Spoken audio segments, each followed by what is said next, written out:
the story you'll see only on Eyewitness News. One day after President Donald Trump took executive action on immigration, the mayor of Providence is opening up about his personal history. As we told you at 6 o'clock over on WPRI 12, Mayor Jorge Elorza's parents illegally crossed the border into the U.S. for a better life for their family.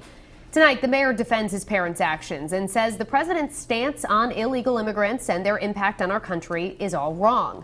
Eyewitness News reporter Steph Machado joins us now with more on what he had to say live from our control room. The mayor says his personal insight into the undocumented immigrant community is why he feels so strongly that President Trump is getting it all wrong. And we asked the mayor what happens if Trump decides to punish Providence for the mayor's stance. My mom tells the story. Mayor Jorge Elorza says his family narrative is not unique.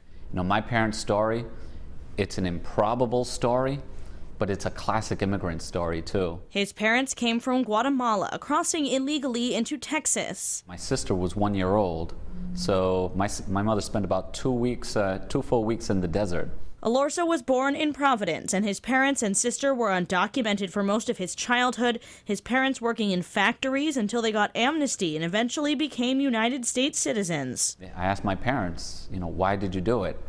And to this day, my mom tells me, mijo, we did it so that you and your sister could have a better life. President Donald Trump has a different view of those who cross the border, promising on the campaign trail to deport them all. So far, he's issued an executive order to build a border wall and another to crack down on immigration enforcement, including a threat to cut federal funding to local municipalities that don't help.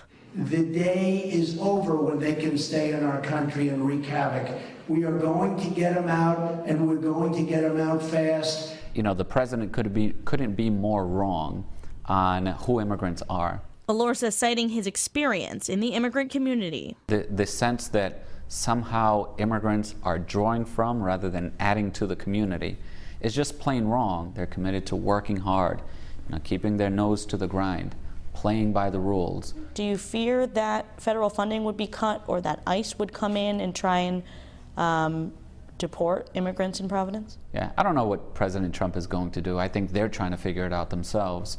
We'll cross that bridge when we get there, but I have no doubt that we're going to be fine. So the mayor not backing down on his promise to protect undocumented immigrants in Providence. Now, last night, President Trump was asked in his first TV interview if he would deport the so-called dreamers, the children who came over with their parents. President Trump said those immigrants should not be, quote, very worried, though he did not pledge not to deport them. I'm Steph Machado, Eyewitness News.